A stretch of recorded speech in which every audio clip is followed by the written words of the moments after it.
பரிசுத்தமான தெய்வீக நேரத்தில் எங்களை கூட்டி சேர்த்து தயவுக்காக மற்றும் நன்றிகளை ஏறெடுக்கிறோம் அப்பா. இந்த நேரத்தை ஆசீர்வதித்தலும் ஆவியானவருடைய அசைவோடுதலை நாங்கள் உணர்ந்து ஆசீர்வதிக்கப்பட்டவர்களாய் கடந்து செல்ல கிருபையாய் வழிநடத்தும்படி இயேசுவின் மூலம் ஜெபிக்கிறோம். ஜெபம் கேளும் நல்ல பிதாவே, ஆமென்.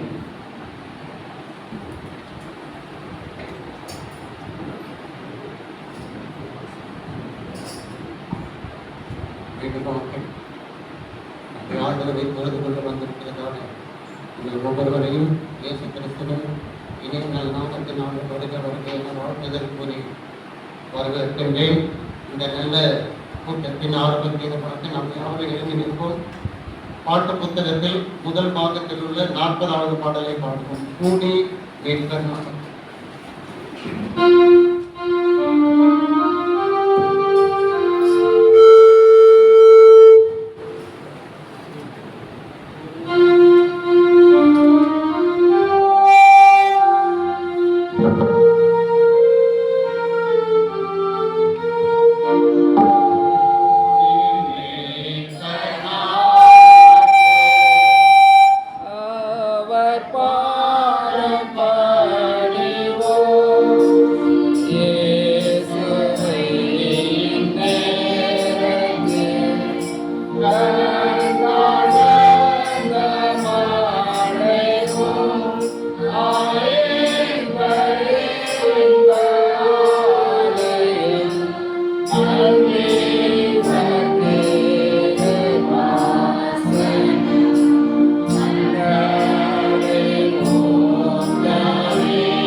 வசனங்கள் 3 17 வரை அனைவரும் சேர்ந்து வாசிப்போம்.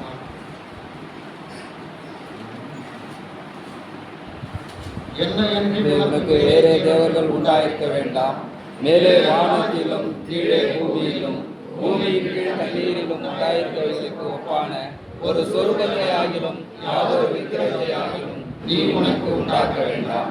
நீ அவர்களை நமஸ்கரிக்கவும் சேவிக்கவும் வேண்டாம். உன் தேவனாகிய கர்த்தராய் இருக்கிற நான் எரிச்சலுள்ள தேவனாயிருந்து என்னை பகைக்கிறவர்களை குறித்து பிதாக்களுடைய அக்கிரமத்தை பிள்ளைகளிடத்தில் 3ஆம் 4ஆம் தலைமுறை மட்டும் விசாரிக்கிறவராயிருக்கிறேன். என்னிடத்தில் அன்பு கூர்ந்து என் கற்பனைகளை கைக்கொள்கிறவர்களுக்கோ 1000 தலைமுறை மட்டும் இரக்கம் செய்கிறவராயிருக்கிறேன்.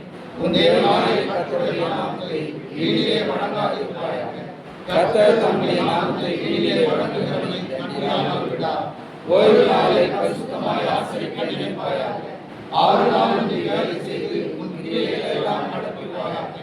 7ஆம் நாளோ உன் தேவனாகிய கர்த்தருடைய நாமம். அதை எண்ணியானாலும் உன் குமாரனானாலும் உன் குமாரத்தியானாலும் உன் வேலைக்காரனானாலும் உன் வேலைக்காரியானாலும் உன் நிர்வாகியவனானாலும் உன் வாசல்களில் அந்நியனானாலும் யாதொரு வேலையும் செய்யவில்லை. கர்த்தர் 6 மாதத்துக்குள்ளே வானத்தையும் பூமியையும் சமுத்திரத்தையும் அவைகளுள்ள எல்லாவற்றையும் உண்டாக்கி 7ஆம் நாளிலே ஓய்ந்திருந்தார். ஆகையால் கர்த்தர் ஓய்வு நாளை ஆசீர்வதித்து அதை பரிசுத்தமாக்கினார். உன் தேவனாகிய கர்த்தர் உனக்கு கொடுக்கிற தேசத்திலே உன் நாட்கள் நீடித்திருப்பதற்கு உன் தகப்பனையும் உன் தாயையும் கண்ணுவாயாக. கொலை செய்யாதிருப்பாயாக. விபச்சாரம் செய்யாதிருப்பாயாக. களவு செய்யாதிருப்பாயாக. இவனுக்கு விரோதமாக பேசாட்சி சொல்லாதிருப்பாயாக. உன்னுடைய வீட்டிலே இருக்காதிருப்பாயாக. பெண்ணுடைய மனைவி, அவனுடைய வேலைக்காரி, அவனுடைய வேலைக்காரி, அவனுடைய எதிரி, அவனுடைய எதிரி, பின்னும் அவனுக்குள்ளே யாதொன்றையும் செய்யாதிருப்பாயாக. ஆமென். யாவரும் மனதால் படித்து ஜெபிக்கிறோம்.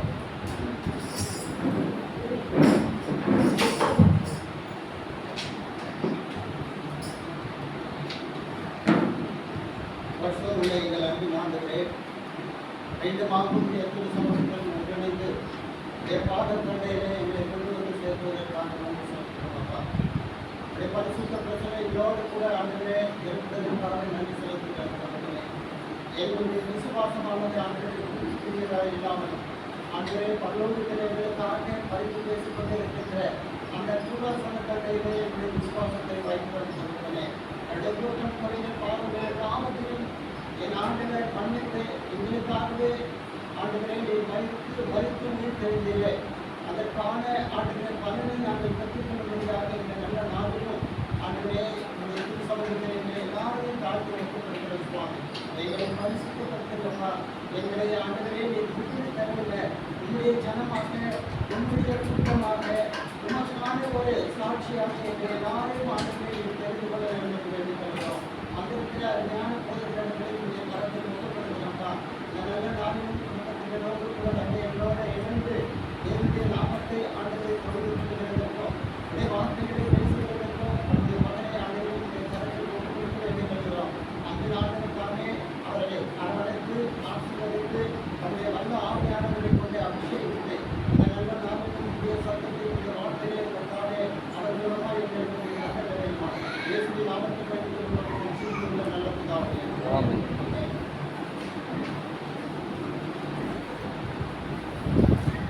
தேவனுடைய நாமம் மகிமைப்படுவதாக. இந்த பரிசுத்தமான ஓய்வு நாளிலே ஆண்டவருக்கு நாம் காணிக்கை செலுத்தக்கூடிய நேரம் இது. மிகவும் ஒரு முக்கியமான ஒரு நேரம்.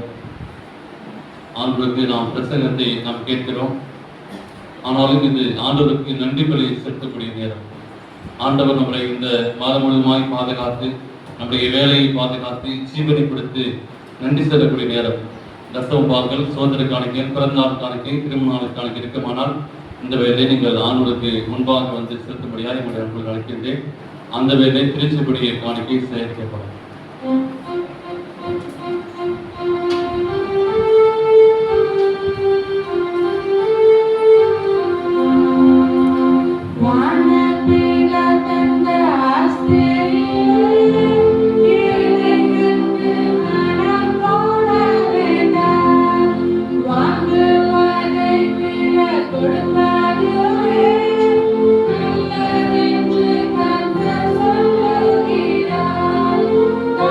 you.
இந்த பரிசுத்தமான ஓய்வு நாளே உடைய சமூகத்துல வந்து எங்களுடைய தலைகளை தாழ்த்தி உடைய சமூகத்துல வந்து நிற்கிற மாணவரே சேனைகள் கருத்த பரிசுத்த ஓயாமல் போட்டு விட பரிசுத்ததாவே எமட்டுமா எங்களை பாதுகாத்து வந்தே எமக்கு நன்றி ஆனவரே.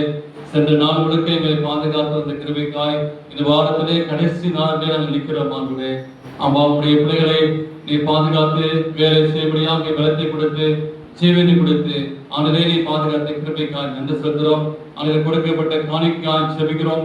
விசேஷமாய் திருமதி நீனா அவர்கள் ஆண்டவரே கொடுக்கப்பட்ட இந்த பொருத்தை காணிக்கைக்காக நாங்கள் செபிக்கிறோம்.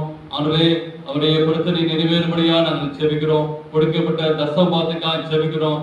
தோத்திரக்கணைக்காய் செபிக்கிறார்களே நீர் ஒவ்வொரையும் ஆசீர்வதித்து தேவனே இந்த நோக்கம் ஒருத்தர் கொடுத்தார்களோ அந்த நோக்கம் நிறைவேறும்படியாய் தேவனே நீர் தொட்டு ஆசீர்வதிக்கும்படியாக செபிக்கிறோம். 30 மருகமாய் பெருகி தேவன் நாமத்தை உயர்த்தி பிடிக்க தேவன் அன்புள்ளவர் நின்றுவிட சாட்சியுள்ள வாழ்க்கை வாழும்படியாய் இந்த பிள்ளைகளுடைய ஆசீர்வாதத்தை பெற்றுக் கொள்ளும்படியாய் இயேசுவின் இன்ப நாமத்திலே ஜெபிக்கிறேன் ஜீவனுள்ள பிதாவே.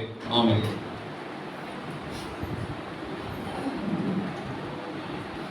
தெய்வத்திற்கு நாம் கருது பகிரும். நமக்கு பாஸ்டர் பெனட் பிராங்கில் அவர்கள் மிகவும் என்னோட கூடிய ஒரு நெருங்கிய நண்பர். அவர்கள் சென்னையிலே நாங்கள் ஒன்று சேர்ந்து ஊழியம் செய்தோம். பிற்பாடு அவர்கள் நம்முடைய பூனாவிலே ஏடுபுரம் என்ற அட்வென்டிஸ்ட் வேர்ல்ட் ரேடியோவிலே அவர்கள் டைரக்டராக பணிபுரிந்து பிற்பாடு நம்முடைய வெள்ளூர் செக்ஷனிலே அவர்கள் பணிபுரிந்தார். வந்ததுமே அவர் சொன்னார், நான் வெள்ளூர் செக்ஷனுக்கு வந்து ராணிப்பேட்டை வச்சு தான் ஃபர்ஸ்ட் வந்து சொன்னாங்க. அப்போ நீங்கள் சீனியரை நினச்சிட்டு அப்போ அது முடிந்து கடவுளுடைய பெரிதான கிடைப்பார் புதுக்கோட்டையில் அவர்கள் வந்து தலைமை பொதுவாக டைரக்டராக இருந்தார். ஆண்டவர் அந்த பணி முடிந்து இன்னும் உயர்த்தி நம்முடைய சவுத் ஈஸ்ட் இந்தியா யூனியனிலே முக்கியமான ஒரு பொறுப்பு ஓய்வு நாள் பள்ளி இலாக்கா.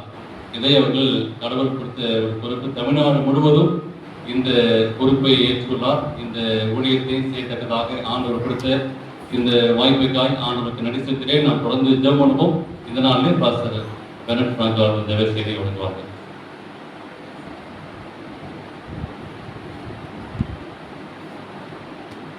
கர்த்தருடைய பரிசுத்த நாமத்திற்கு துதிக்க நாம் உண்டாவதாக. பரிசுத்த ஓய்வு நாள் ஆராதனையை உங்களோடு கூட செலவழிப்பதிலே மிக்க மகிழ்ச்சி அடைகிறேன். எத்தனை பேருக்கு என்னை பார்த்த ஞாபகம் இருக்கும் அப்படின்னு சொல்லி எனக்கு தெரியல, தெரிகிறது. இது எனக்கு 3வது ஓய்வு நாள். ராணிப்பேட்டை திருச்சபைக்கு நான் வந்திருக்கிறேன். இது எல்லாமே 2015ஆம் ஆண்டு என்று எண்ணுகிறேன். இப்போது ஐசக் சாமுவேல் அவங்க இயக்குநராக இருக்கும் பொழுது ராணிப்பேட்டையில் ஒரு எஃபோர்ட் மீட்டிங் ஒன்று நடந்துச்சு. அந்த சமயத்தில் இந்த பகுதியில் தங்கியிருந்து ஊழியம் செய்த அனுபவம் அது எனக்கு உண்டு. ஓய்வு நாள் பள்ளி நிகழ்ச்சியை பார்த்தேன். இன்னும் சிறப்பாக செய்ய முற்படுவீர்கள் என்று சொன்ன இன்னும் நன்றாக இருக்கும் அப்படின்னு சொல்லி எண்ணுகிறேன். அயல்நாட்டு செய்தி நன்றாக இருந்துச்சு. அந்த பகுதியினுடைய விளக்கங்களையும் கொடுத்து ஏறெடுத்தார்கள். ஆரோக்கிய செய்தி மற்றும் ஓய்வு நாள் பள்ளி பாடம். சார் அவங்க சொல்லும் பொழுது ஒரு புத்தகத்தை குறித்து சொன்னாங்க. எத்தனை பேர் இதை பார்த்துருக்கீங்கன்னு சொல்லி தெரியல. ஆனா ஒரு சில வருடங்களுக்கு முன்பாக, அதாவது பாஸ்டர் பால் எடிசன் வந்து யூனியன்ல மினிஸ்ட்ரியல் செக்ரட்டரியா இருக்கும்போது அந்த புத்தகம் வந்து தமிழாக்கம் செய்யப்பட்டு எல்லா திருச்சபைகளுக்கும் கொடுக்கப்பட்டது. ஆங்கிலத்தில் வந்து பைபிள் ரீடிங்ஸ் ஃபார் ஹோம் அப்படின்னு சொல்லி அந்த புத்தகம். தமிழ்ல வேதாகம் பேசுகிறது அப்படிங்கிற தலைப்புல இவ்வளவு சைஸ்ல அந்த புக் ஒன்று இருக்கும். வேதாகமத்தை முழுவதுமாக நம்ம கேள்வி பதில் முறையில் படித்துக் கொள்வதற்கு ஏதுவாக இந்த புத்தகம் வந்து இருந்தது. அது காப்பீஸ் இருக்கும் அப்படின்னு சொல்லி நினைக்கிறேன். செக்ஷன் ஆஃபீஸ்ல கேட்டீங்க அப்படின்னு சொன்னவர்கள் அங்கே இருக்கும். நிச்சயமாக வேதத்தோடு இணையான புத்தகமாக வைத்து அதை வாசிக்கும் பொழுது நிச்சயமாக அது பிரயோஜனம் உள்ளதாக இருக்கும்.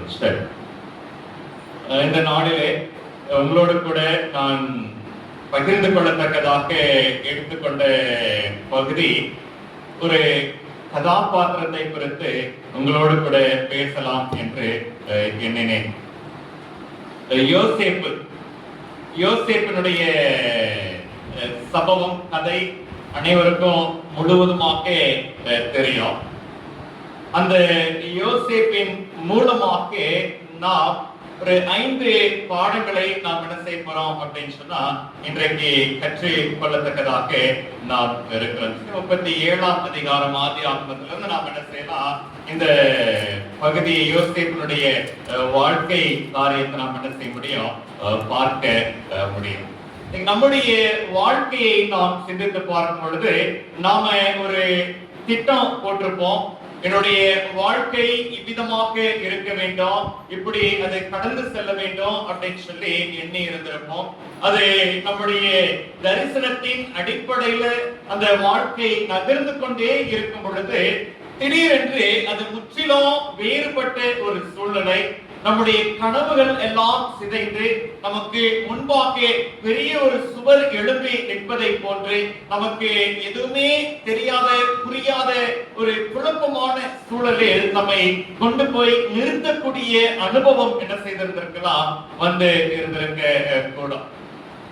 யோசேப்பினுடைய வாழ்க்கையை நம்ம பார்த்தோம் அப்படின்னு சொன்னா யோசேப்பினுடைய அனுபவம் அவ்விதமாகத்தான் இருந்தது. யோசேப்பு யாக்கோபுக்கு தன்னுடைய பிரியமான மனைவியின் மூலமாக கிடைத்த பொக்கிஷம் யோசேப்பு. அங்கே யோசேப்பை யாக்கோபு மிகவும் நேசித்தான் என்பதாக வேதாகமம் நமக்கு சொல்லுகிறது. வயதை நம்ம கணக்கிட்டு பார்க்கும் பொழுது யாக்கோபு ஏறக்குறைய 90 வயதுடைய நபராக இருக்கும் பொழுது அவருக்கு பிறந்த மகன் யோசேப்பு. யோசேப்புக்கு அதற்கு முன்பாக குமாரர்கள் இல்லை என்று சொல்லி அல்ல, ரூபன், லேவி, சிமியோன், யூதா அப்படின்னு சொல்லி அநேகர் அங்கே இருந்தாலும் அங்கே ராகேல் மூலமாக தனக்கு பிள்ளை வேண்டும் அப்படின்னு சொல்லி காத்திருந்து பெற்றெடுத்ததின் நிமித்தமாக யோசேப்பின் மீது மிகுந்த அன்பும் பாசமும் ஒரு உயர்ந்த இடத்திலையும் யாக்கோபு வைத்திருந்தார். ஒரு பிரியமான ஒரு மகனாக யோசேப்பினுடைய வாழ்க்கை இருந்தது. யோசேப்புக்கு விசேஷமான அங்கியை அவர் கொடுத்தார். பலவர்ண ஆடை யோசேப்புக்கு கொடுக்கப்பட்டு, அதாவது நம்ம உடுத்தி இருக்கக்கூடிய ஆடை நாம் யார் அப்படிங்கறத சொன்னோம். ஆள் பாதி ஆடை பாதி அப்படின்னு சொல்லி சொல்றாங்க. அமிதமாகத்தான் இங்கே யோசேப்பினுடைய வஸ்திரத்துக்கும் யோசேப்பினுடைய சகோதரர்கள் கொடுத்திருந்த வஸ்திரத்துக்கும் வித்தியாசம் இருந்தது. யோசேப்பினுடைய சகோதரர்கள் உடுத்தியிருந்த வஸ்திரம் ஆடு மேய்க்கிறவங்க, சாதாரணமானவர்கள், எளிமையானவர்கள் தரிக்கக்கூடிய வஸ்திரமாக இருந்தது. ஆனால் யோசேப்பு தரித்த வஸ்திரம் ஒரு ராஜகுமாரனுடைய வஸ்திரமாக, அது உயர்ந்த அந்தஸ்தை குறிக்கக்கூடிய ஒரு வஸ்திரமாக யோசேப்பினுடைய வஸ்திரம் இருந்துச்சு. அதாவது நம்ம போட்டிருக்கிற ட்ரெஸ் அந்த மாதிரி கனவு வரும். அனுபவிச்சிருக்கிறீங்களா? அதாவது சொல்லுவாங்க, நல்ல கனவு வரணும்னா மேக்கப் போட்டு என்ன செய்யணுமா, தூங்கணுமா. இங்க யோசேப்பை அங்கே பார்க்கும் பொழுது யோசேப்பினுடைய ஆடை வஸ்திரம் எவ்விதமாக இருந்தது அப்படின்னு சொன்னா ஒரு ராஜகுமாரன் உடுத்தி இருக்கக்கூடிய மேன்மையான வஸ்திரம் யோசேப்புக்கு கொடுக்கப்பட்டது. யோசேப்புடைய கனவுலாம் எப்படி இருந்துச்சு?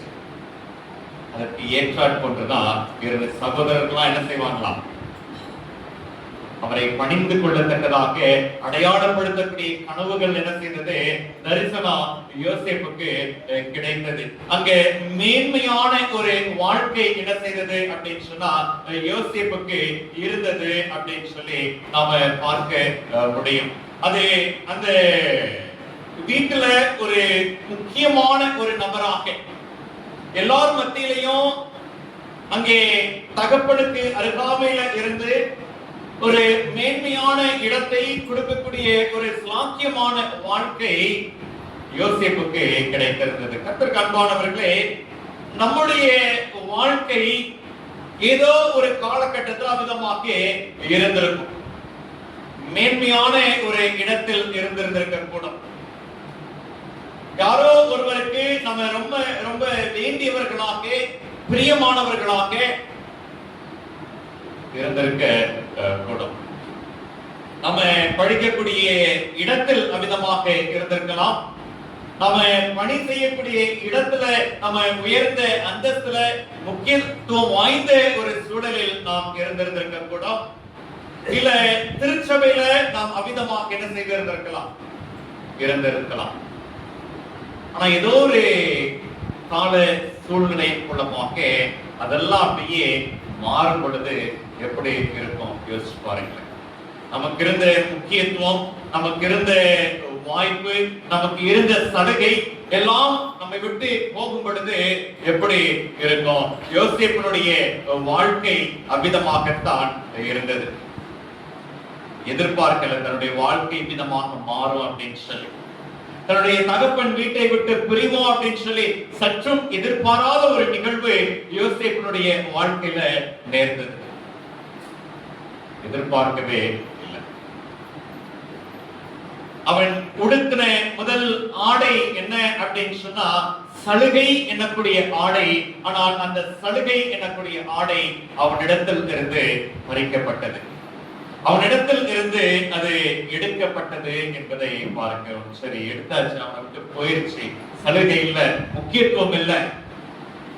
அதற்காக யோசேப்பினுடைய வாழ்க்கை அதோடு முடிந்து விட்டதா, அவன் கொண்டு போய் விட்டானா அப்படின்னு சொன்னா இல்லை. பிரியமானவர்களே, அவன் அடிப்படையாக ஒரு தீர்மானத்தை எடுத்திருந்தான். எல்லா சூழ்நிலையிலும் நான் ஆண்டவருக்கு உண்மையாய் இருப்பேன். அவன் உடுத்தி இருந்த சலுகை என்னக்கூடிய ஆடை அவனை விட்டு பிரிந்தது, முக்கியத்துவம் இல்லாமல் போனது, தகப்பனை விட்டு, தகப்பன் வீட்டை விட்டு பிரியக்கூடிய சூழல் ஏற்பட்டது. ஆனாலும் அவனுடைய இருதயத்துல ஆண்டவருக்கு என்று சொல்லி ஒரு இடத்தை கொடுத்தேன். அந்த விசுவாசத்தை விட்டு விலகாதபடிக்கு நான் ஆண்டவரோடு கூட இருப்பேன் அப்படிங்கிற உறுதியான தீர்மானத்தை அவன் எடுத்தான் அப்படிங்கிறத பார்க்கிறோம். அன்பானவர்களே, முதல் பாடம், என்னுடைய வாழ்க்கையில நான் ஆண்டவருக்கு என்ன இடத்தை வைத்திருக்கிறேன்? ஒருவேளை நான் வகித்திருந்த முக்கியத்துவம் இல்லாமல் எனக்கு போயிருந்திருக்கலாம், எனக்கு இருந்த மேன்மை என்னை விட்டு அகன்று போயிருந்திருக்கலாம். ஏதோ ஒரு சூழ்நிலையில நான் அமிழ்த்தப்பட்டு எனக்கு கிடைக்க பெறவிருந்த வாய்ப்புகள் எல்லாம் என்னிடத்திலிருந்து பறிக்கப்பட்டு இருந்திருக்கலாம். அன்பானவர்களே, யோசேப்பை போல ஒரு தீர்மானத்தை எடுக்கணும். ஆண்டவருக்கு நான் எப்பொழுதும் நான் என்ன செய்வேன்? உண்மை உள்ளவனாக நான் இருப்பேன். யோசேப்பு அந்த தீர்மானத்தை எடுத்திருந்தார். அது யோசேப்பினுடைய சரித்திரத்தை வாசிக்கும் பொழுது நாம் அதை புரிந்து கொள்ளலாம். யோசேப்பினுடைய தீர்மானம், எல்லா சூழ்நிலையிலையும் எனக்கு என்ன நடந்தாலும் சரி, நான் ஆண்டவருக்கு உண்மையாய் இருப்பேன். நம்முடைய கிறிஸ்தவ அனுபவத்துல நம்மால் அமிதமாக இருக்க முடிகிறதா? நாம் இருக்கிறோமா அப்படிங்கிற ஒரு கேள்வியை நாம் கேட்டு பார்க்க வேண்டும். என்னுடைய வாழ்க்கையில ஏதோ ஒரு பலவீனமோ கஷ்டமோ, நான் எதிர்பார்த்த நபரிடத்தில் இருந்து எனக்கு கிடைக்க வேண்டிய அன்போ ஆதரவோ சலுகையோ ஏதோ ஒன்று எனக்கு இல்லாமல் போகும் பொழுது நான் எவ்விதமாக நான் இருக்கிறேன்? ஆண்டவர் மீது பற்றுக்கொண்ட நபராக, அவர் மீது விசுவாசத்தை நம்பிக்கை வைத்த நபராக நாம் இருக்கிறோமா அப்படிங்கிறதை நாம் சிந்தித்து பார்க்க வேண்டும். பிரியமானவர்களே, யோசேப்பின் மூலமாக நாம் கற்றுக்கொள்ளக்கூடிய முதல் காரியம் அதுவாக இருக்கிறது. இரண்டாவது பாடம் என்ன அப்படின்னு சொன்னா, அங்கே யோசேப்பு உடுத்தி இருந்த இரண்டாவது வஸ்திரம் உண்மை, நேர்மை அப்படிங்கிற வஸ்திரம். அதாவது 17 வயது இருக்கும் பொழுது, வாசிப்போம் 37ஆம் அதிகாரம் 2ஆம் வசனம், ஆதியாகமம். யாக்கோபுடைய சந்ததியின் வரலாறு.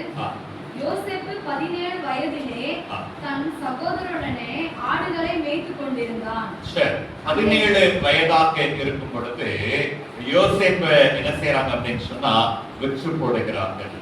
17 வயதுல வாலிபனாக இருக்கும் பொழுது வெற்றி போடுறாங்க. அங்க போத்திபாரனுடைய வீட்டுல அடிமையாக வேலைக்காரனாக சேரக்கூடிய அனுபவம். அங்க அடிமையாக இருக்கும் பொழுதும் அவனுடைய இருதயம் தேவன் மீது பற்றுதல் உடையதாக அது என்ன செய்தது காணப்பட்டது. அவன் அந்த சூழ்நிலையிலையும் அவன் உண்மை நேர்மை அப்படிங்கிற வஸ்திரத்தை உடுத்தி இருந்தவனாக இருந்தான். அங்கே அடிமையாக இருக்கும் பொழுது எஜமானனாகிய போத்திபார் யோசேப்பை பார்க்கிறாரு. யோசேப்பு செய்யக்கூடிய எல்லா விஷயத்திலையும் அங்க வெற்றி கிடைக்கிறது. யோசேப்பு எந்த ஒரு காரியத்தை எடுத்து செய்தாலும் அது நன்மையாக மேன்மையாக அது முழுமையானதாக அது என்ன செய்கிறது இருந்தது. அப்ப போத்திபார் அதை மாத்திரம் பார்க்கவில்லை, அவனிடத்துல விசேஷமான ஆவி இருக்குது அப்படிங்கறதையும் அவர் என்ன செய்யறாரு பார்க்கிறார். 39ஆம் அதிகாரம் 2ஆம் வசனத்தை வாசியுங்கள். கர்த்தர் யோசேப்போடே இருந்தார். கர்த்தர் யோசேப்போடே இருந்தார். அவன் காரிய சித்தியுள்ளவனானான். அவன் எகிப்தியனாகிய தன் எஜமானுடைய வீட்டிலே இருந்தான். எகிப்தியனாகிய எஜமானுடைய வீட்டிலே இருந்தான். கர்த்தருக்கு அன்பானவர்களே, நாம அநேக நேரங்கள்ல நினைக்கிறது என்ன அப்படின்னா, ஆண்டவர் எப்ப நம்ம கூட இருக்கிறாரு? நம்ம சந்தோஷமா இருக்கும்போது, நமக்கு செய்யக்கூடியதெல்லாம் நன்மையா முடியும் போது ஆண்டவர் என்ன செய்யறாரு? நம்ம கூட இருக்கிறாரு. தோல்வி வந்துருச்சு, ஒரு வியாதி வந்துருச்சுன்னா ஆண்டவரை நீர் எங்க இருக்கிறேன்? வேதம் சொல்லுகிறது, இங்க அந்நிய தேசத்துல போத்திபாருக்கு அடிமையாக யோசேப்பு இருக்கும் பொழுது வேதம் சொல்லுகிறது ஆண்டவர் யோசேப்போடு கூட இருந்தார். அன்பானவர்களே, உங்களுடைய கடினமான வாழ்க்கையின் சூழல்ல ஆண்டவருக்கு கூட இருக்கிறார். உங்களுடைய வேதனை நிறைந்த சூழல்கள்ல தேவன் உங்க கூட சேர்ந்து நடக்கிறார் அப்படிங்கறத மறந்துடாதீங்க. நம்முடைய தோல்வியான நேரங்களில், அதைரியப்பட்டு இருக்கக்கூடிய நேரங்களில் நம்முடைய தேவன் நம்ம கூட இருக்கிறாரு. யோசேப்போடு இருந்த தேவன் நம்ம கூட என்ன செய்யறாரு? இருக்கிறார்.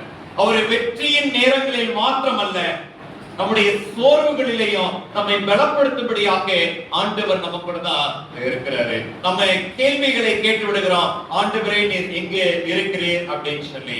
இல்ல, எதிர்பாராத சூழ்நிலைகளிலேயும் கஷ்டமான நேரங்களிலேயும் நம்முடைய ஆண்டவர் நம்ம கூட தான் இருக்கிறார் அப்படிங்கறத நாம் மறந்துவிட கூடாது. அந்த வீட்டுல இருக்கும் பொழுது அவன் நேர்மையானவனாக, வீட்டில் உள்ள எல்லாவற்றிலையும் உண்மையுள்ளவனாக இருக்கும் பொழுது சோதனை என்ன செய்து வருது. அதாவது ஒரு அடிமை ஒரு வீட்டுல இருக்கும் பொழுது, சுதந்திரத்தை கொடுக்கும் பொழுது எதனால அவன் என்ன செய்யலாம்? எடுத்துக்கொள்ளலாம், தன்னுடையதாக வைத்துக் கொள்ளலாம்.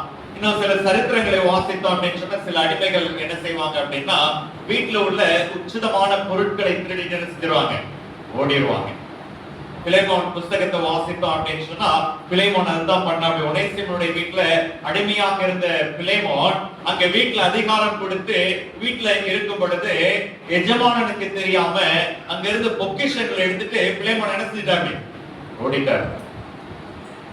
பழைய ஏற்பாட்டு காலத்துல இன்னும் அது எவ்விதமாக இருந்திருக்கும் அப்படின்னு சொல்லி யோசிச்சு பாருங்களேன். ஆனால் இந்த யோசேப்பு வீட்டுல எல்லாவற்றிலையும் அவன் உண்மையுள்ளவனாய் இருந்தான் என்று சொல்லி வேதம் சொல்லுகிறது. அதாவது ஒவ்வொரு நாளும் அவனுக்கு சோதனை தான். ஒரு பொருளை பார்க்கும் பொழுது அது இச்சிக்கத்தக்கதாக இருக்கும் பொழுது அது எடுத்துட்டா நல்லா இருக்குமே, ஒரு மோதிரமா இருக்கலாம், ஒரு விலையில் இருந்த ஒரு பொருளாக இருக்கலாம், இதை எடுத்தா எனக்கு நல்லது, எதிர்காலத்துல எனக்கு இது பிரயோஜனப்படும். ஒவ்வொரு நாளும் யோசேப்புக்கு சோதனை இருந்து கொண்டுதான் இருந்தது. ஆனா யோசேப்பு என்ன செய்யலாம் அப்படின்னு சொன்னா, இடம் கொடுக்கவில்லை. 39ஆம் அதிகாரத்துல 10ஆம் வசனத்தை வாசிங்க. அவன் நித்தம் யோசேப்போட இப்படி பேசிக் கொண்டு, போத்திபாருடைய மனைவி மூலமாக ஒவ்வொரு நாளும் யோசேப்புக்கு அங்க போராட்டம் தான். ஒவ்வொரு நாளும் சோதனை. வீட்டுல இருந்த மற்ற பொருட்கள் மாத்திரமல்ல, எஜமானுடைய மனைவி மூலமாகவும் அங்க சோதனை ஏற்பட்டது. இத கொஞ்சம் வித்தியாசமா யோசிச்சு பாத்தீங்க அப்படின்னு சொன்னா, ஒன்று ஒரு அடிமையாக இருக்கக்கூடிய யோசேப்பு போத்திபாருடைய மனைவி சொல்வதை கேட்கும் பொழுது இன்னும் அதிகமான ஸ்லாக் என்ன செய்யும்? யோசேப்புக்கு கிடைக்கும்.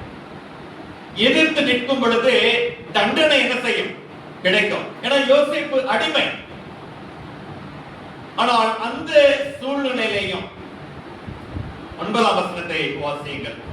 இந்த வீட்டிலே என்னிலும் பெரியவன் இல்லை, நீ அவருடைய மனைவியாய் இருக்கிறபடியால் உன்னை தவிர வேறொன்றையும் அவர் எனக்கு விலக்கி வைக்கவில்லை. இப்படி இருக்க நான் இத்தனை பெரிய பொல்லாங்குக்கு நான் உடன்பட்டு தேவனுக்கு விரோதமாய் பாவம் செய்வது எப்படி என்றார். அதாவது ஒவ்வொரு நாளும் அவனுக்கு சோதனை தான். அவன் உணர்ச்சி பூர்வமாக அவனுக்கு சோதனை இருந்துச்சு. அவன் அடிமை அப்படிங்கிற சாக்கியத்துல இருந்து மாறுவதற்கு ஏதுவான சோதனை அவனுக்கு நித்தமும் இருந்துச்சு, டெய்லி இருந்துச்சு. ஆனா எப்படி அவன் இந்த சோதனையை அவன் வென்றான் அப்படின்னு சொன்னா, அவன் எடுத்திருந்த தீர்மானம் தான். என்ன தீர்மானம்? நான் ஆண்டவருக்கு உண்மையாய் இருப்பேன். எப்படி என்னுடைய எஜமானனுக்கும் என்னுடைய ஆண்டவருக்கும் விரோதமாக இத்தனை பெரிய பொல்லாப்பை நான் செய்ய முடியும்? என்ன அப்படின்னா, இந்த சோதனையை மேற்கொள்வது அப்படின்னு சொல்லும் பொழுது சின்ன சின்ன காரியத்திலேயே நம்ம சோதனையை மேற்கொள்ள பழகிட்டோம் அப்படின்னு சொன்னா பெரிய ஆபத்து வரும்பொழுது நாம் என்ன செய்ய முடியும்? எச்சரிக்கையாய் இருக்க முடியும். யோசிப்புனால எப்படி அங்கே அந்த சோதனையிலிருந்து அவனால் மீண்டு வர முடிந்தது அப்படின்னு சொன்னா, அவன் போத்திபார் வீட்டுக்குள் நுழைந்ததுல இருந்து அவனுக்கு சோதனை தான், தன்னை சுற்றி அவனுக்கு சோதனை தான் இருந்துச்சு.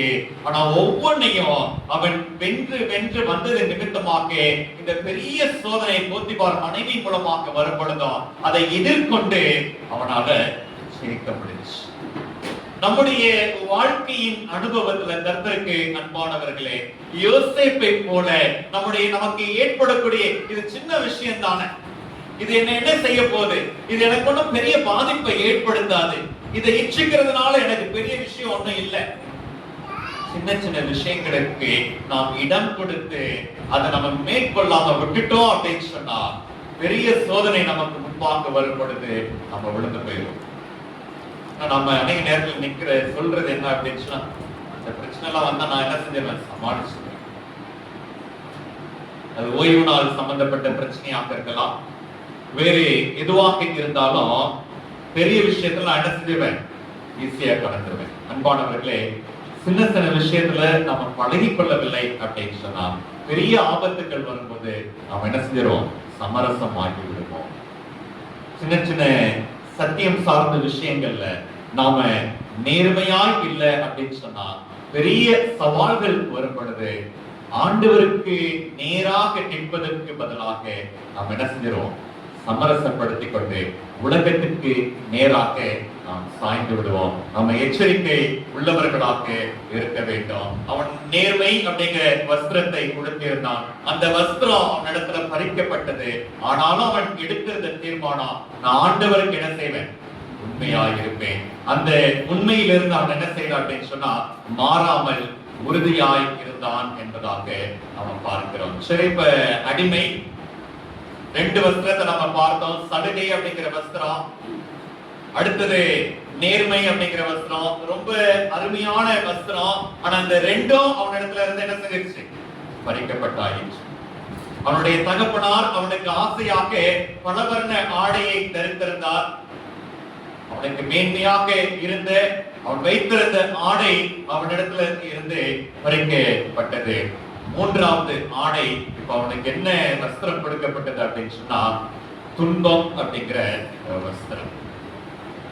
துன்பம் அப்படிங்கிற ஆடை அவனுக்கு கொடுக்கப்பட்டிருந்தது. போத்திபார் பார்த்தாரு, என்ன செய்ய அப்படின்னு சொல்லி தெரியல. யோசேப்பை யோசிச்சு பார்த்தாரு, இவன் தப்பு செஞ்சிருக்க வாய்ப்பு இல்லை. இதுவரைக்கும் நான் பார்த்திருக்கிறேன், இவன் சின்ன விஷயத்துல கூட யோசேப்பு என்ன செஞ்சதில்லை, அவர்னது கிடையாது. இவன் தப்பு செஞ்சிருந்திருப்பானா? அவனுடைய மனைவியை குறித்து போத்திபாருக்கு தெரியும். அப்ப என்ன நடந்திருக்கும் அப்படின்னு சொல்லி அவனால் யூகித்திருக்க முடியும். யோசேப்பை ஒன்றும் அறியாத ஒருவனை கொலை செய்வதற்கு மரண தண்டனை கொடுக்கிறதுக்கு அவனுக்கு விருப்பம் இல்லை. தன்னுடைய வீட்டினுடைய மானத்தையும் அவன் என்ன செய்யணும்? காப்பாற்றணும். என்ன செய்ய அப்படின்னு சொல்லி தெரியல, யோசிக்கிறதுக்கு நேரம் தேவைப்பட்டது. சிறைச்சாலையில கொண்டு போய் போடணும்.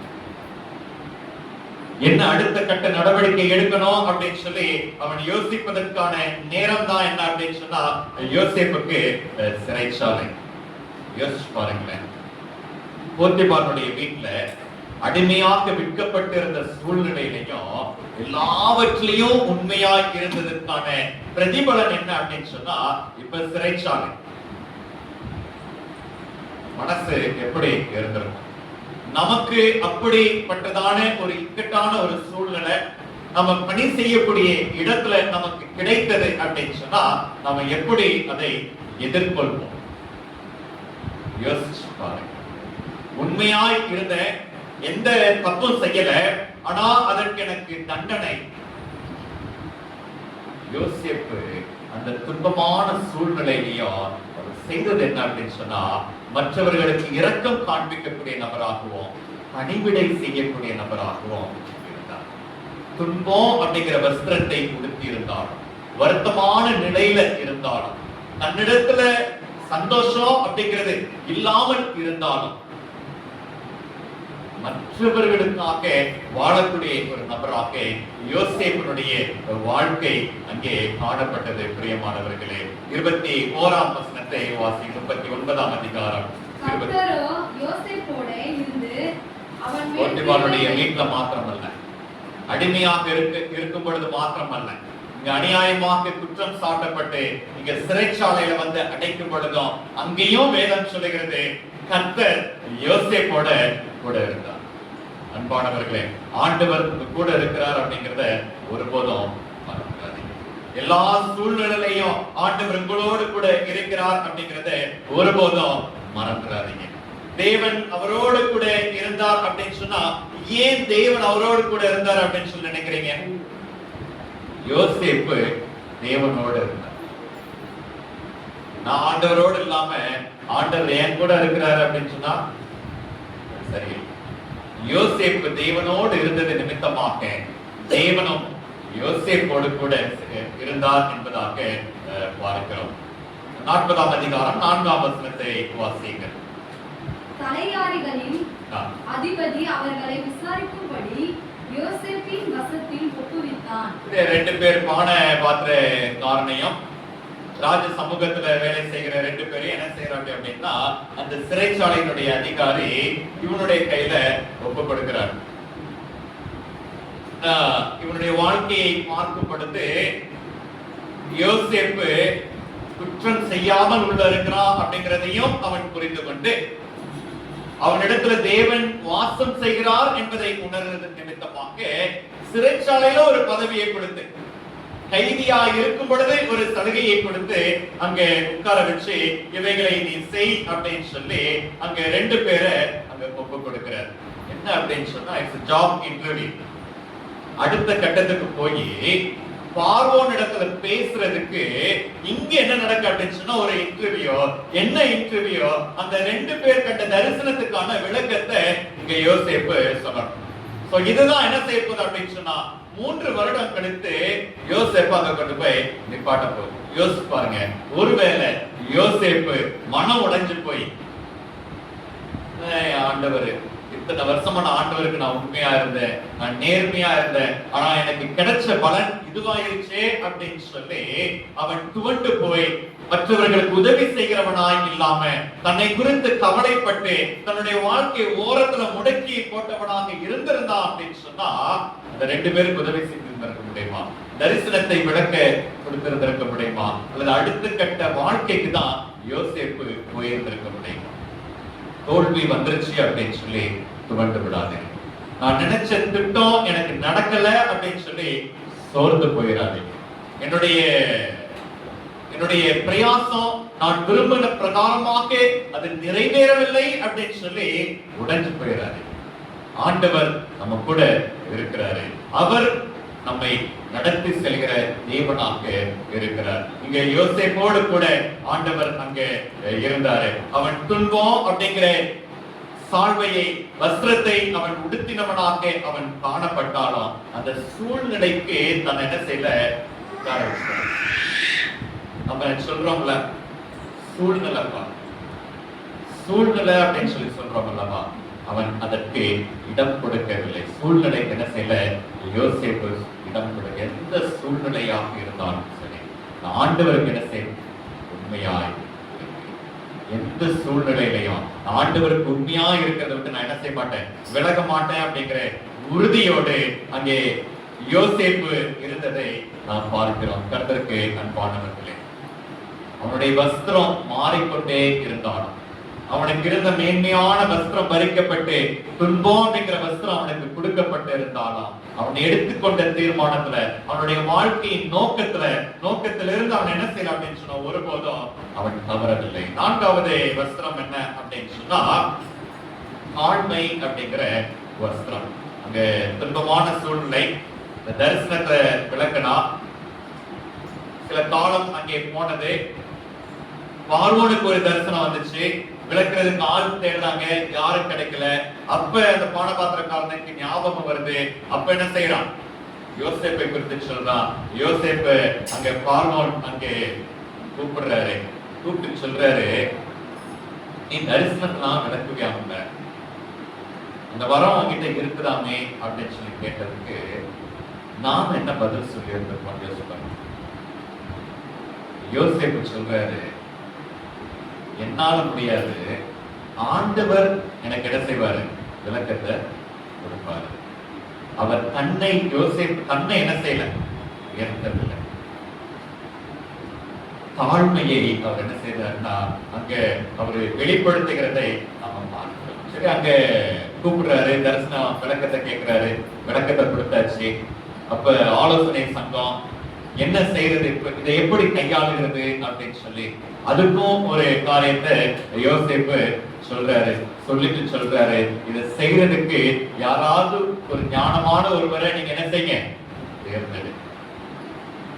தன்னை உயர்த்தல, எந்த ஒரு சூழ்நிலையும் தன்னை உயர்த்தாம தாழ்மையை வெளிப்படுத்தின நபராக யோசேப்பு அங்க காணப்பட்டார். அப்ப பார்வன் சொல்றாரு, இப்ப யோசேப்பை காட்டிலும் யார் இதை செய்யக்கூடும் அப்படின்னு சொல்லி யோசேப்புக்கு ஒரு உயர்ந்த ஸ்தானத்தை அங்க என்ன செய்யறாரு, வைக்கிறார்.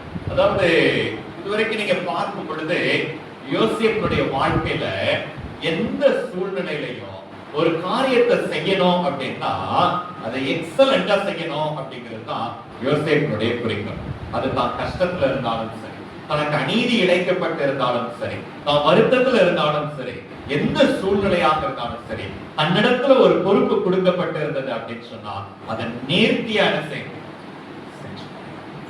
அது பெர்ஃபெக்ட்டா என்ன செய்யணும், இருக்கணும். அதை யோசேப்பு அங்க பண்ணார். யோசிச்சு பாருங்க, நாம துன்பமா இருக்கும் பொழுது அந்த மனசு வருமா? யோசேப்பின் மூலமாக நம்ம கற்றுக்கொள்ளக்கூடிய 4வது பாடம், நம்ம செய்யக்கூடியது நேர்த்தியானதாக, அது நேர்மையானதாக, முழுமை பெற்ற காரியமாக என்ன செய்யணும் அப்படின்னா காணப்பட வேண்டும். 5வது கடைசி வஸ்திரம் என்ன அப்படின்னு சொன்னா, மேல உயர்த்தி உட்கார வச்சாச்சு. உட்கார வச்ச உடனே அந்த பதவியில வந்த உடனே யோசேப்பு ஒரு சில காரியத்தை செஞ்சிருந்திருக்கலாம், பழி வாங்கியிருக்கணும். அதுதானே அநியாயமா போத்திபார் என்ன செஞ்சிட்டாரு, சிறைச்சாலையில போட்டார். பழி வாங்கி இருந்திருக்கலாம், அதிகாரத்தை உபயோகப்படுத்தி இருக்கலாம். அதாவது 2 விதத்துல நம்ம இதை யோசிக்கலாம். நமக்கு எதிராக செய்யக்கூடிய நபரை எதிர்க்க முடியாத நிலையில நம்ம அமைதியா இருக்கிறது ஒண்ணு செய்ய முடியாது. நம்ம அமைதியா தான் இருந்தாலும் அமைதியா இருப்போம். எல்லாம் செய்ய முடியும், ஆனா அந்த நேரத்துல அமைதியா இருக்கிறது தான் யோசேப்பு. பழி வாங்குவதற்கான முழு அதிகாரமும் அங்கே யோசேப்புக்கு இருந்துச்சு. போத்திபார் மேலையோ, போத்திபாருடைய மனைவி மேலையோ, பானபாத்திரக்காரன் மேலையோ நீங்க உடனே போய் சொல்லல, அதுதான் சொல்லிடுறேன், நினைவு கூறு அப்படின்னு சொல்லியிருந்தான். அவன் உடனே அதை செய்யல. அவன் பழி வாங்கி இருந்திருக்கலாம், செய்யல. அது மாத்திரம் அல்ல, அங்க பஞ்சம் ரொம்ப குடிதாயிருச்சு. கானான்ல இருந்து அங்க யாக்கோபு பிள்ளைகளை பார்த்து என்ன செய்யற, நீ எகிப்துக்கு போங்க, தானியங்கள் இருக்கு அப்படின்னு சொல்லி கேள்விப்பட்ட, போய் வாங்கிட்டு வா அப்படின்னு சொல்லி சகோதரர்கள் மறுபொழுது யோசேப்பு பார்க்கிறாரு, புரிஞ்சிருச்சு, பழி வாங்கி இருந்திருக்கலாம். அங்க சில காரியங்கள் அங்க நடக்கிற நேரத்தை கருதி நான் அதை முடிச்சிடுறேன் நானு. சரியா? அங்க பழி வாங்கி இருந்திருக்கலாம், ஆனா என்ன செய்யல. சகோதரர்கள் தாங்கள் செய்த தவற உணரணும் அப்படின்னு சொல்லி அவர் என்ன செய்யறாரு. அதை யூதாவும் என்ன செய்யறான், ஏற்கனவே ஒரு முறை நான் தப்பு செஞ்சு நான் என்ன செய்யறேன், என்னுடைய தகப்பனார் நான் வருத்தத்தை ஏற்படுத்தினேன், திரும்பவும் அந்த வருத்தத்தை ஏற்படுத்த நான் விரும்பவில்லை, பெஞ்சமினை விட்டுருங்க, பெஞ்சமினுக்கு பதிலா நான் என்ன செய்யறேன், சிறைச்சாலையில இருக்கிறேன் அப்படின்னு சொல்லி தன்னுடைய வாழ்க்கையை ஒப்பு கொடுக்கிறத நாம் என்ன செய்ய முடியும் பார்க்க நம்முடைய மாம்கத்திற்கு அன்பானவர்களே. 2 மேன்மையான வஸ்திரம் யோசேப்பை விட்டு எடுக்கப்பட்டது. துன்பம் அப்படிங்கிற வஸ்திரம் கொடுக்கப்பட்டு இருந்தது. அந்த துன்பத்தின் மத்தியிலேயும் தாழ்மை என்னக்கூடிய அனுபவத்தை வஸ்திரத்தை உடுத்தின நபராக யோசேப்பு காணப்பட்டாரு. அதோடு கூட கிருபையையும் காண்பிக்கக்கூடிய நபராக யோசேப்பு காணப்பட்டார். அதாவது மன்னிப்பு அப்படின்னு சொல்லி சொல்லப்படுது. அவன் வந்து கேட்கட்டும், அவன் மனம் திரும்பட்டும், அதுக்கு பிறகு மன்னிக்கிறேன் அப்படின்னு சொல்லி சொல்லுவோம் நம்ம. ஆனா யோசேப்புடைய வாழ்க்கையை பார்த்தோம் அப்படின்னு சொன்னா, ஏற்கனவே யோசேப்பு மன்னித்தது நிமித்தமாகத்தான் தன்னுடைய சகோதரர்கள் தன் முன் வந்து நிற்கும் பொழுது அவன் என்ன செய்யல, எதிராக எதையும் செய்யவில்லை. மன்னிப்பு மனம் திரும்புகிற நபருக்கு முன்பாக என்ன செய்யணும் அப்படின்னு சொன்னா வர வேண்டும். மன்னிப்பு அப்படிங்கிறது முழுமையானதாக அதை என்ன செய்யணும், காணப்பட வேண்டும். மன்னிப்பு எகிப்தியர்களுக்கு முன்பாக, வேலைக்காரர்களுக்கு முன்பாக நான் உங்களை மன்னிச்சேன் அப்படின்னு சொல்லி யோசேப்பு சொல்லல, தனியா தன்னுடைய சகோதரர்களை கூப்பிட்டு நான் உங்களை மன்னிச்சிட்டேன் அப்படின்னு சொல்லி யோசேப்பு சொல்ல. அதான் நம்ம செய்யறது நம்ம பெருமையா செய்யணும் அப்படின்னு சொல்லி நினைப்போம். யோசேப்பு அமிதமாக என்ன செய்யல, அதை செய்யவில்லை. மேலுமாக மன்னிப்பு நிரந்தரமாக இருந்துச்சு. சொன்னாரு, இது நீங்க செஞ்ச தவறல்ல, ஆண்டவர் திட்டத்தோடு இது என்ன செஞ்சிச்சு நடந்தது அப்படின்னு சொல்லி சொன்னார். கர்த்தருக்கு அன்பானவர்களே, நம்முடைய வாழ்க்கையில சூழ்நிலைகள் மாறிக்கொண்டே இருக்கலாம். நம்ம ஒருபோதும் சூழ்நிலைகளுக்கு நாம இடம் கொடுத்து விடாதபடிக்கு எல்லா நேரங்களிலேயும் ஆண்டவருக்கு நான் உண்மையுள்ளவனா இருப்பேன் அப்படிங்கிற ஒரே குறிக்கோளோடு நாம் என்ன செய்வோம், இந்த கிறிஸ்தவ ஓட்டத்தை நாம் போடுவோம். கர்த்தர் தான் நம் ஒவ்வொருவரையும் ஆசீர்வதிப்பாராக. ஆமென்.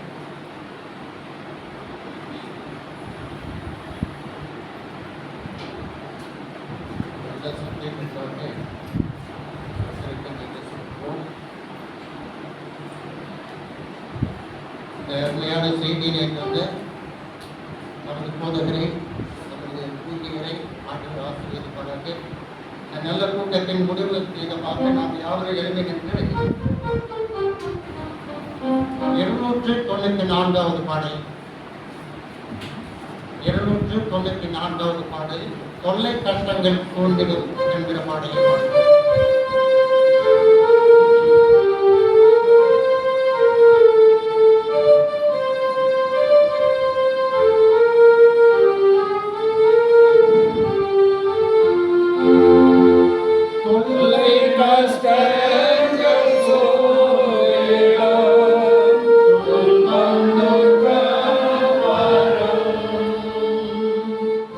இன்பத்தில்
கண்டிப்பாக நம்ம ஒரு தீர்மானத்தில் ஒப்பு கொடுப்போம். ஆண்டவருடைய என்னை காக்கக்கூடிய ஒரு தேவன் இருக்கிறார். இங்கே இந்த யோசிப்புடைய வாழ்க்கையிலே என்ன ஒரு கஷ்டம் வந்துச்சோ, பிரச்சனை வந்துச்சோ, இங்க இருக்கிற எங்களை ஒவ்வொருமாய் ஒப்பு கொடுக்கும்படியாய் ஆண்டவரே, நான் யோசிக்க போல நான் வாழ வேண்டும் என்று சொல்லி நீங்க ஒப்பு கொடுங்க. என்னோட பிரச்சனை வந்தாலும் சரி, ஆண்டவரே என்னை காக்கக்கூடிய தேவன் இருக்கிறார் சொல்லி நீங்கள் தீர்மானம் செய்கிறோம். வாரிய பிள்ளைகள், பெரியவர்கள் இந்த நாளிப்படி திருச்சபையாய் சேர்ந்து நாம் ஒப்பு கொடுப்போம். இந்த வெள்ளை பார்த்து வந்து ஜபத்தை தெரிவிப்பார்கள்.